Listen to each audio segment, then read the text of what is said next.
Hello and welcome back to AP World History Modern. Today we're going to begin our second day in our Congo case study with Unit 4.2, Exploration. So we'll be talking about governance, right, amongst other things as well, culture, economics, and doing a decent amount of skills sourcing practice in here as well. All right, so and hopefully the video goes a little better than yesterday. And I don't get cut off. I learned the objective to describe the role of the states in expansion in maritime exploration from 1450 to 1750. Here are our standards. Right, the role of the states in expansion. And of course, the economic effects, right, causes and effects. And so we're continuing our look or examination at the Congo as a case study here. And the genesis, right, origin of Atlantic slave trade. All right, so did the Portuguese encourage the slave trade in the Congo? So there's no doubt the Congo rulers took captives and laws that allowed enslavement within the kingdom. What is less clear is whether laws allowed the export of enslaved people, or whether the Portuguese made the acquiring of captives a greater priority than it had before. So, is there a tradition that existed? I mean, obviously there is a tradition of slavery that exists within the Congo, but is there a tradition of exporting those slaves out of the Congo, right, with neighboring kingdoms? Unclear, right? And at what level of intensification, at what pace of intensification do we see as a result of the Portuguese, right? I think you could make claims that both of those things are changes, right? That you're undoubtedly going to see intensification. You'll see why in a second. Afonso gave the Portuguese king factor Zimbu shells. Again, a picture here, Crowley shells, and they were in your reading last night as well. To buy slaves and decree that no one else could buy them. There were, in fact, very few slaves available for purchase, and scarcely any had so far been exported from the Congo. In order to secure the returning gifts, Afonso had to raid neighboring Bundu, newly acquired captives being the only people who could at this time legally be sold. So, individuals who were from the Congo were not part of that initial interactions. Although slavery was an integral part of the Congo society, right, the slave trade was not. By 1514, the demand for slaves turned a domestic institution into an international trade. Afonso sought to restrict the trade by making it a royal monopoly. Let's stop there for a second. Right? And so this is our timeline that we were working on yesterday. So we're seeing a change here taking place in 1514. Right? So based on what we just read, what is the change that we see taking place in 1514? Right? We see slavery, right, is changing from a domestic institution in the Congo to, right, so we are seeing that change. Let me zoom in on this. Right, slavery is transitioning from a domestic institution in the Congo, right, to international trade. Right, so we're seeing that change take place officially, right, formally in 1514, and we're also seeing Afonso attempting to control this. Right, so kind of looking at the verbiage around that, right, making it into a royal monopoly. Right, so right, the belief is that slavery can be controlled. Right, so we see the establishment of a royal monopoly. Right, and I always pause in class and ask for a definition of monopoly. If students have a hard time coming up with that, I just ask what is the goal of the game of Monopoly? The goal of the game of Monopoly is the definition of monopoly, right? So to control one aspect of trade, right? A specific aspect of something, right? To have a monopoly, right? So the idea here by Alfonso is that there's already an established demand, right? So there's already a demand that has already been created, and we're seeing an attempt to control that demand. All right, that next sentence, right? In frustration, right? In frustration, he abolished it by decree in 1526, right? So we are seeing, right, and this is a date we've already worked with. We worked with this date yesterday. So in 1526, we know that we have this letter from King Afonso, right, the king of the Congo, to the Portuguese king, and we have some concerns, right? We have some concerns that were raised, right? And right, so controls become an issue. So what concerns were raised, and I probably should have kind of thrown this in there yesterday. The concern raised is that Congolese, right, Congo's nobility,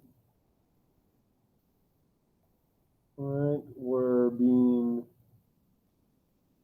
enslaved and sold. Right? So that was from yesterday's passage, right? This concern in this letter that he writes to the Portuguese king that Congolese nobility are being enslaved and sold into the slave trade. So in 1526, right, we see, because of these concerns, right, that are there, we see an attempted to end the slave trade, right? Which means something's happened pretty dramatically you're really talking about from here. Let me use a different color here just to achieve this, right? So from here, from here down to here, right? Right, between there and there, between that fact right here and this fact right here, you've got the establishment of a royal monopoly to trying to ban it. You have 8 years, right? You're talking 8 years have taken place, right? That's a pretty big change that happens in 8 years, right? So what happens between 1514 and 1526? Right? What happens in that 8-year span? Well, let's go back to the documents and let's have a look. All right. To the kings in whom a case of luxuries had been fostered, slave trading become an unavoidable solution to their need for foreign goods. It is quite clear that Afonso, and probably Congo law in general, had little problem with either holding the slaves and exporting them from the country. The expedition, right, so this is looking at the Portuguese. Did Portuguese encourage slave trade? The expedition has cost us much. It is unreasonable to send it home with empty hands. Although our principal wish is to serve God and the pleasure of the King of Congo, nonetheless, you will make him understand, as though speaking in our name, what he should do to fill the ships, whether with slaves or copper or ivory. Instructions from King Manuel to his envoy. All right. So when we look at this document, this is kind of at the heart of what changes in that 4-year period. Right. So when we look at this document in class, first off, who is the intended audience here? Right? Who is the intended audience of this particular passage? Right. So we have King Manuel of Portugal to his envoy. So what does that mean? All right. So I usually take a minute or two in class, and students will come up with answers to who this intended audience is. So Portugal, we know, is a state sponsor of these voyages. of these expeditions. So, right, this is talking to the ship captains on these state-sponsored voyages. And so, what is being commanded here? All right. So, kind of reread this, and what kind of tone is in here? What is being instructed to his ship captains? Right. So let's kind of just look at this little statement here. You will make him understand. You will make the king of Congo, right? You will make him understand, right? Fill the ships, slaves or copper or iron.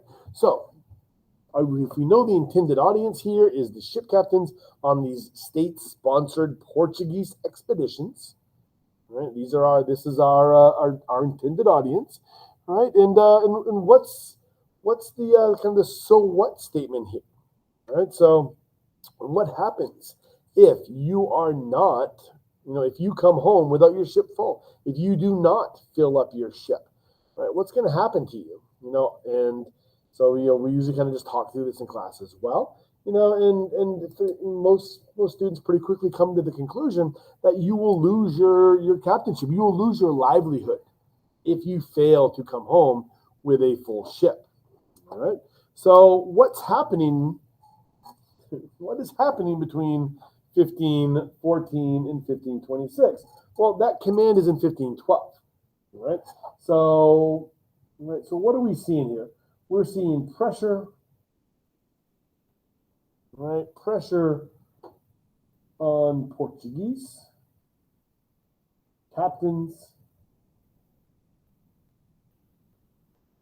to fill ships. Right, we are seeing pressure being put on Portuguese captain to fill ships. So, if you want to fill your ship, who do you have to do business with? You have to do business with the governmental monopoly in the Congo. You have to do business with King Alfonso, right, and his individuals. So, right, but that can create a problem if their supply does not meet your demand. Right. So let's go through and read a few more passages here. Since slaves were not readily available inside the Congo, the kings plural, began at an early stage to seek captives from outside. Border raids become a regular feature of the kingdom and may have led to territorial expansion. All right. Contact with the Portuguese unarguably changed the Congo. What is not so clear is whether it actually helped destroy the kingdom or delay its decline by strengthening or supporting it. Congo was not fully colonized for 400 years. By the 16th century, rulers become increasingly separated from their subjects. Traders become increasingly powerful middle class. Right? These changes closely connected with the arrival of the Portuguese. All right, so what are we seeing here? This might be a contributing factor. Is we're also seeing at this time, right? We're also seeing at this time, traders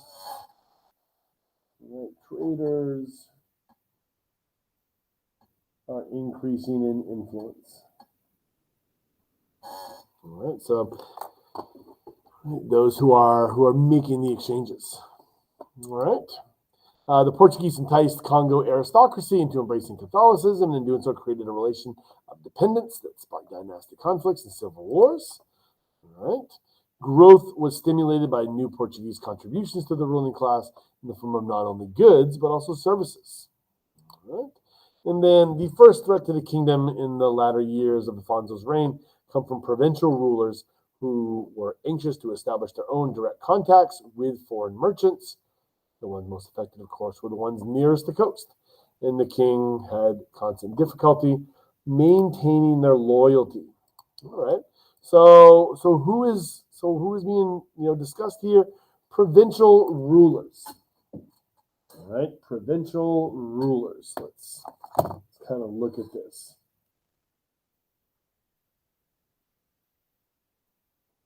All right, provincial rulers. And what are these provincial rulers doing?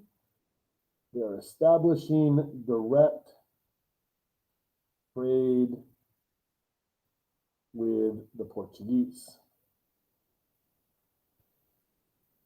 Right. And what are they getting out of that direct trade? They're getting guns, let's just say commodities, right? equals wealth. Right. So various things they would get out of this, So, but guns is I just want to kind of focus in on that one particular item, right? So you're going to see very quickly obvious violations of this royal monopoly taking place by provincial rulers, right? These tribute state rulers on the periphery. And we talked about this yesterday, that, can I go back over here? That when the Portuguese arrived, the Congo was centralized. The Congo had tribute states, right? They were a monarchy, but they were a non-hereditary monarchy that was elected by the nobility, right? So this is what the Portuguese, when they arrived, they came into contact with. What we are seeing here, right, after the slave trade becomes an international trade, is we are seeing these provincial rulers, right, these tribute state, I'm just going to put this here as well, these provincial rulers, right, they are the ones who will be contacted by the Portuguese. And why are the Portuguese merchants contacting with them or coming into contact with them? They're coming into contact with them because the Portuguese merchants have to fill their boats. And you will meet those quotas, right? Or you will lose your livelihood. All right. So we're seeing kind of the confluence of numerous complex factors here. All right. All right. So once we see that take place, right, just kind of zoom out and just kind of look at big picture again, right, within this 8-year span of time, okay, within this 8-year span of time right here, we go from formalizing the international slave trade to attempting to stop it. But obviously, you've got some issues here. If Afonso cannot enforce a state monopoly, and his provincial rulers are violating his own state monopoly, then how is Afonso to stop the slave trade?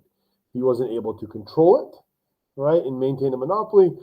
Thus, how can he stop it, right? And the answer is he cannot, right? So you will see the continued fragmentation, right, after this. So you will see, and can I just put down here, right? You will see the process of decentralization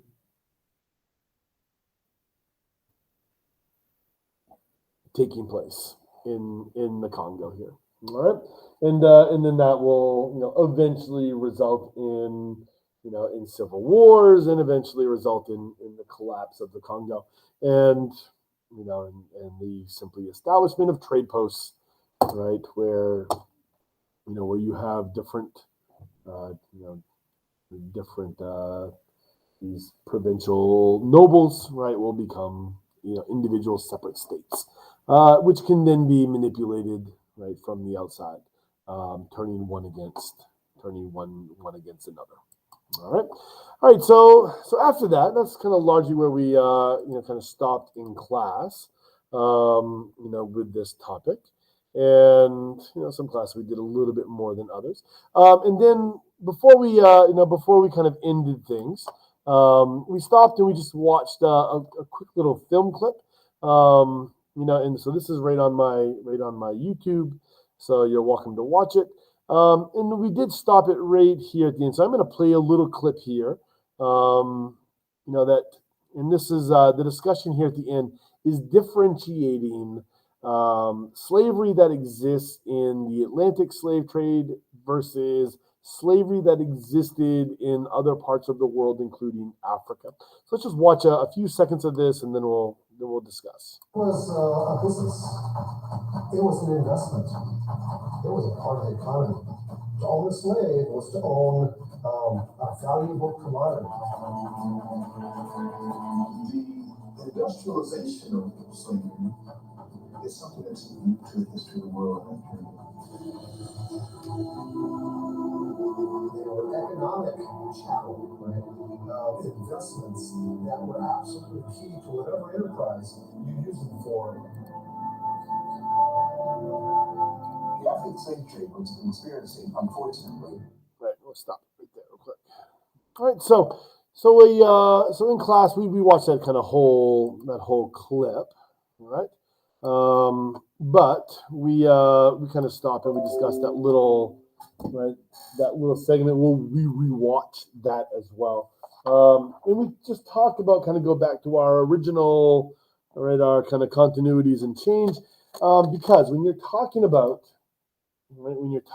the Atlantic slave trade, there is a kind of a dramatic change that needs to be identified. Right? So when we talk about the Atlantic slave trade as a form of coerced labor, right? And we're always talking about forms of coerced labor here. So we've talked about serfdom, we've talked about mita, right?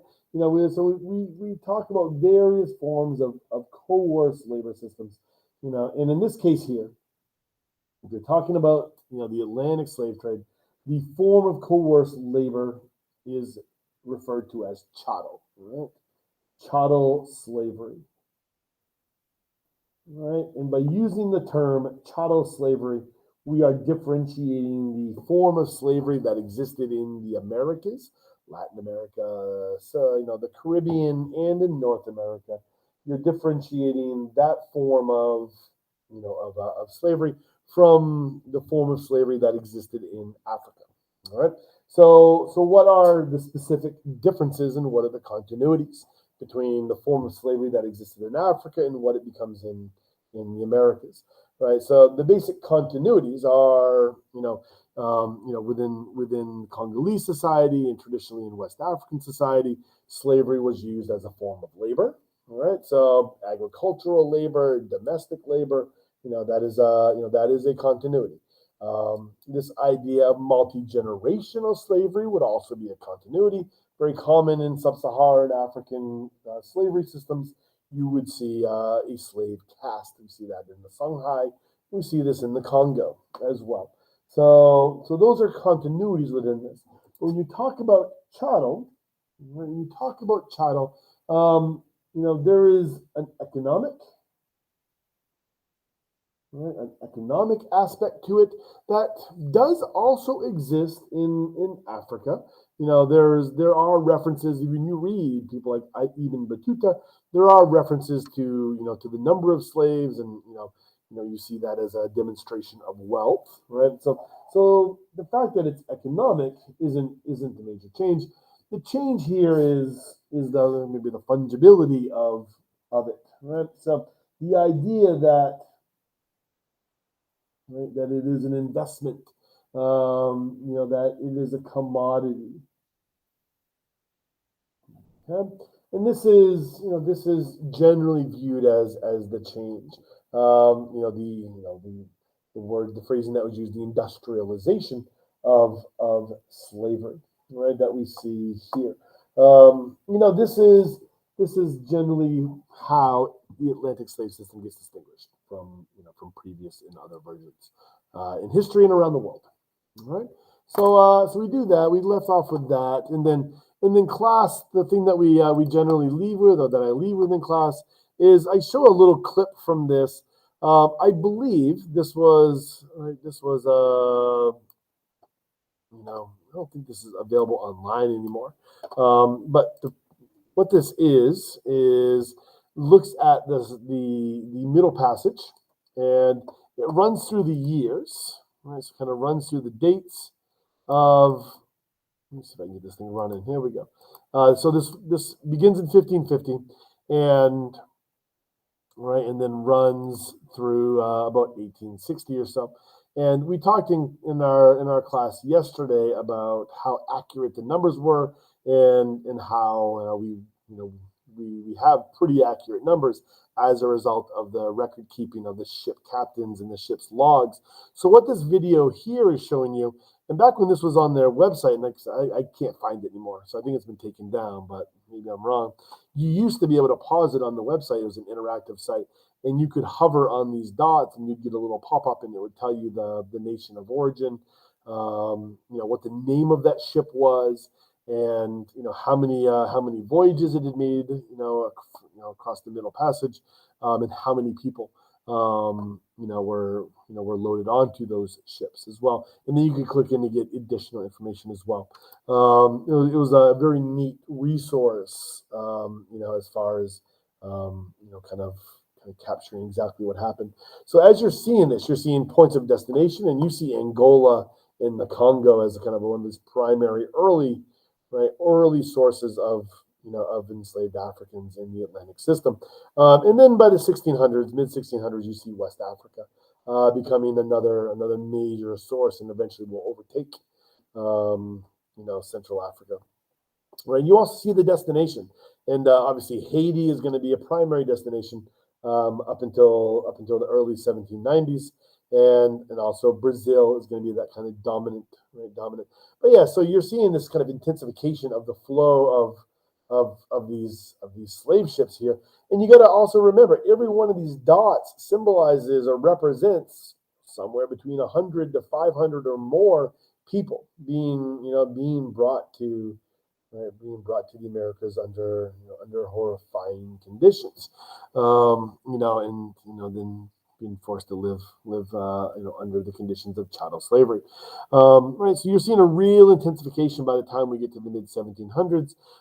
You can also you can kind of watch this a few times, and you can try to see patterns based on what's going on in the world at this time. For example, we're coming up on the American Revolution right now, and when the American Revolution breaks up, you see kind of a stopping of the flow into the United States. And then once the United States becomes a country again, you will see it resume. You'll also notice that 1808 is generally the year that our Constitution prohibits the importation of enslaved Africans into the Americas. So you see a big flood right before that, and then it cuts off, right? But that doesn't completely stop it, right? You'll still see some smuggling ships come into North America, during that period of time. So you can kind of look at these, what is going on in the world, and kind of see how the flow of ships are impacted by those events, right? But but you generally see it come to an end by the 1880s. As a general rule, all right. All right, so that was that's one of the things that we looked at in class. All right, that is all for today. All right, that is all for today. Sapriati.